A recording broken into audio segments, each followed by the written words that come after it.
You ask Tiger to solve. This deals with linear equations with one unknown. The final result is h equals 11. Let's solve it step by step. Swap sides. Group all constants on the right side of the equation.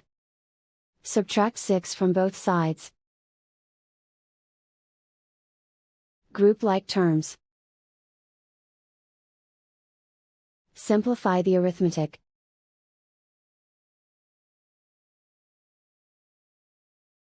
Convert the h into a positive number. Multiply both sides by -1.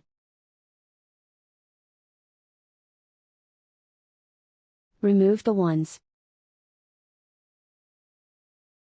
Simplify the arithmetic. And so the final result is h equals 11.